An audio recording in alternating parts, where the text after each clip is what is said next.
It seems to be that time of year for Camino planning. Lots of people are already out walking the Camino, lots are planning to be out there in a couple of months.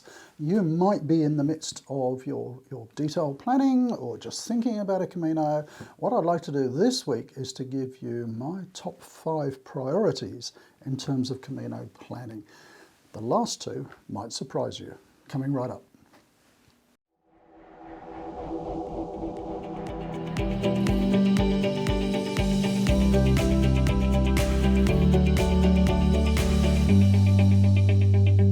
So if you're new to the channel, there are loads and loads of videos on Camino planning. Let's put a link up here. There's a whole playlist of planning videos, and I'll put a couple of links at the end of the video as well around specific planning topics.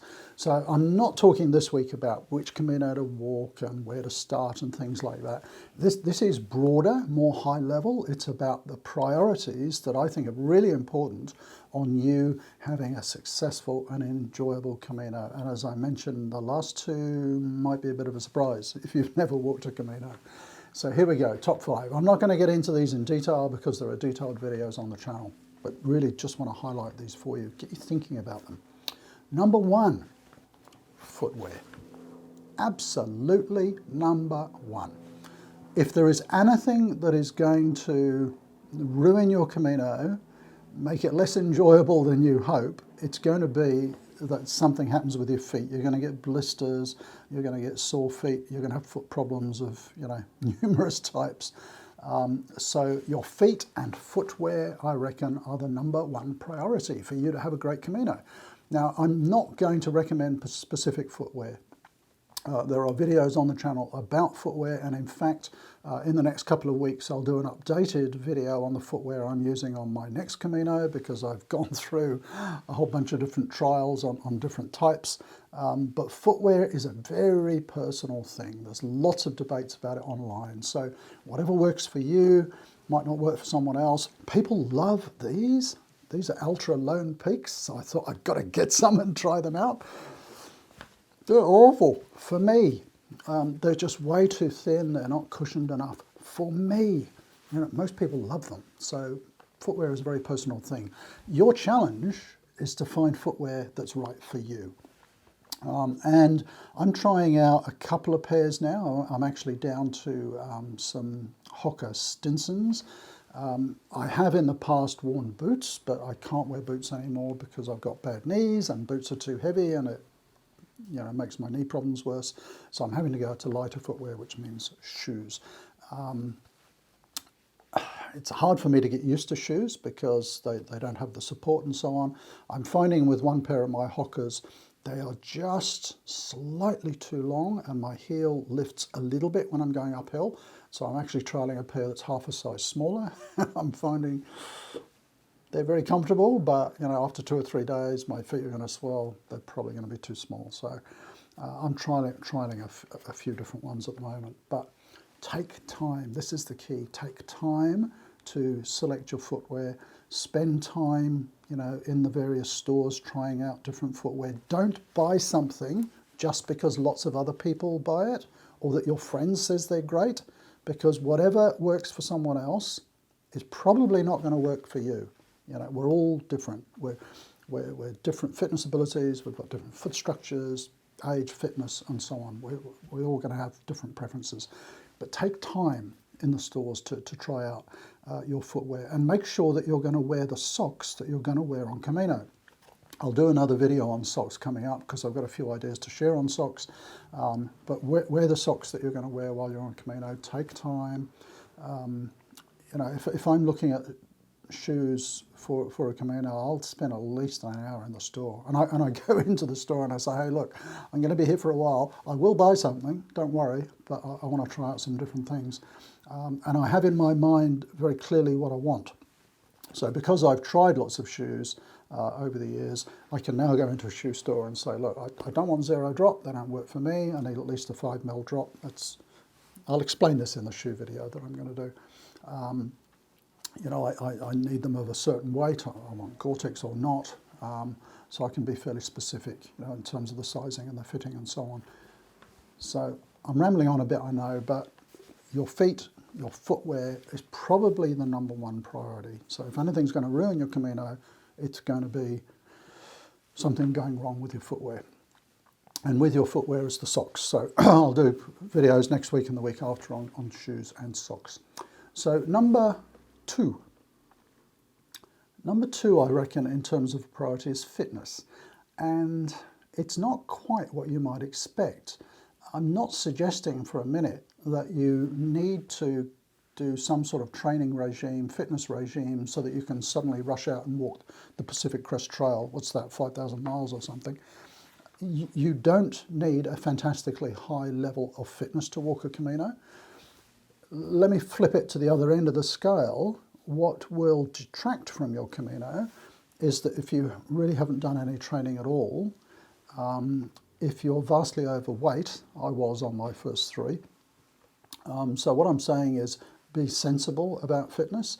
You know, if you're sort of gym fit and all the rest of it, you're not going to have a problem. Although I would say get out and do lots of walking training. Don't overdo it, but do lots of walking, get used to that. You know, you can be gym fit, but walk 20, 25 Ks day after day for a week, and all sorts of problems could arise. You know, tendons and knees and all sorts of things. So you need to, if you like, have exercise and training for the event you're going to perform in. You know, if you're going to do 100-meter sprints, you practice doing 100-meter sprints. If you're going to walk a Camino, you practice walks. You know, long walks, but not too long. Don't go over the top. So at the moment, for example, I don't walk much at the moment at all, or sort of day to day. I don't, and I've had some fitness issues, but in the mornings now, I go and do about a 2-kilometre walk around a local lake, and then in the afternoons, I go about a 2-kilometre walk around a local park. I'm doing that for a couple of weeks, and then I'll extend it a little bit, and then I'll start wearing a light pack just to condition myself. So it's more about conditioning, not trying to get super fit. And I mention this because I've struggled with it myself, being vastly overweight. Weight reduction is probably one of the best things that you can do to enhance your Camino experience, in my mind. You know, if you're walking for a week or something, you can, you know, fitness probably isn't quite so important. You can get through a week. If you're going to be walking for a month, that's fairly punishing on your body. And all of that additional weight, if you are significantly overweight, is going to have an impact on your body. So I'll tell you when I'm doing my next Camino how much weight I've lost, but I'm aiming to be down about 20 kilos or 15 kilos lighter than my last Camino. And I know I'm just going to have an easier time. It's less pressure on the joints and so on. I'm just going to have less pain. So fitness and weight is important. That's number 2. Number 3 is gear. Don't go nuts on gear. Other than footwear. Go absolutely nuts on footwear. Obsess about footwear. Make sure you're going to get something that's going to be suitable for you. The rest of the gear is not so important. Probably the next priority is a comfortable pack. After that, you know, you can spend a fortune on gear if you want to, but you don't need to. You know, you need a good pack. You probably want something that's going to keep the rain off. You know, a cheap poncho can do that. You're going to want some clothing that is easy to wash and dry, so avoid cottons is always the wise advice on that. So synthetics dry out a lot easier. I tend to wear a lot of very light merino because it doesn't smell too much, easy to wash and dry, that kind of stuff. So don't obsess about gear. It's very easy to obsess about gear. I have been guilty of it myself for many years. The sensible approach to gear is the minimalist approach. Take just what you need. And most people on their first Camino take way too much. I did. Way too much. At least 2 kilos of stuff that I just didn't need or didn't use. So again, if you want to obsess about something, obsess about your packing list and go over it and over it. And I'm not going to say when I'm going on my next Camino intentionally, but sometime prior to my next Camino, I will lay all of my stuff out and go through it again. You know, I've done that 2 or 3 times over the last year and said, do I really need that? Do I really need 2 of those? So Make sure that your gear is lightweight as possible, that you haven't got too much of it, because you're going to have to carry it all. Okay, so that's number 3. Number 4, and these last 2 might surprise you a little bit. Number 4 is language. A lot of people, particularly on their first Camino, really stress about language. So let's say you're going to do a Spanish Camino. Oh, but I don't speak Spanish.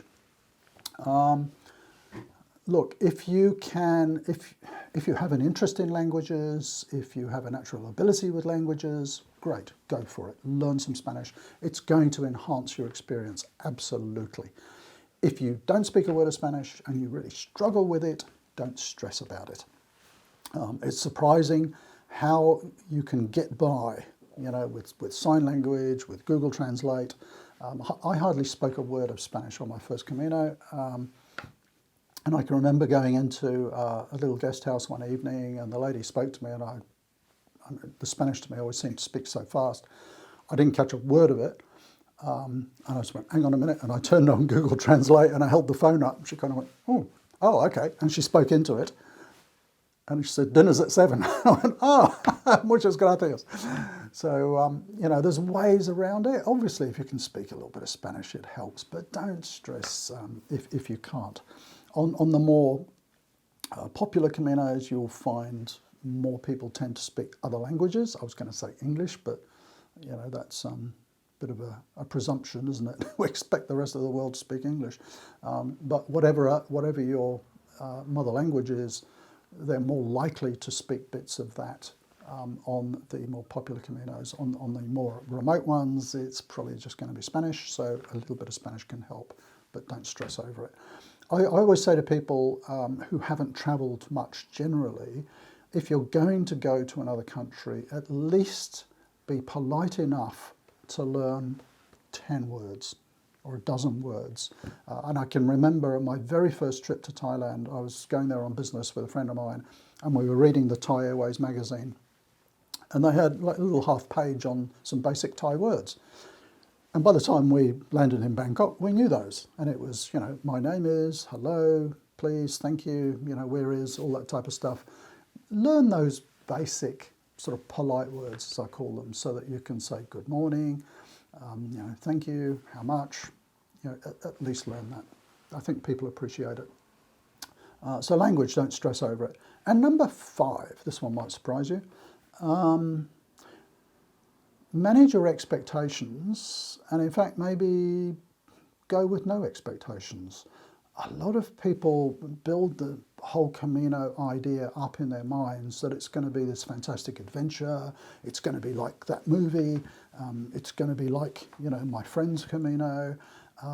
It's not going to be like any of those. You don't know what it's going to be like. That's the beauty of it.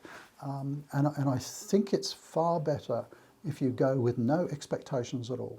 So for my next Camino, which will be my 4th, so I'm a relative newbie compared to a lot of people out there. For my next Camino, I have no expectations whatsoever. I would like to be able to finish it. It's quite a long one, about 1,000 Ks. And as long as I can find a bed in the evening and something to eat, I know I'll have a wonderful time. For example, I know I'm passing through some amazing old cities. I know from previous experience I'm going to meet some really interesting people. I know I'm going to see some amazing landscapes, but I can't put all that aside. I'll just let all that unfold and let's see what happens. Because, setting up expectations, you're kind of setting yourself up to fail in a way. And if your expectations aren't met, you're going to be disappointed. So if you go with the expectation that, I'll hopefully find a bed each night and I'll be able to find some food when I'm hungry, and anything other than that as a bonus, you are going to have an amazing time. I don't want to put you off by saying that, but I just know that a lot of people have, great expectations of the journey, and then it doesn't quite work out. The reality of it is that things will happen that you could not have imagined and that you totally did not expect. So if you go with no expectations and just let things unfold, you're going to have a great time. Simple as that. It's a leap of faith. Okay, so there we go. 5 sort of key priorities. Let's just summarize those. Really make sure you've got good fit footwear and you know how to look after your feet. You don't have to be super fit, but at least, get a bit of conditioning in, do a bit of walking. If you are significantly overweight, I was officially obese before I started planning this next Camino.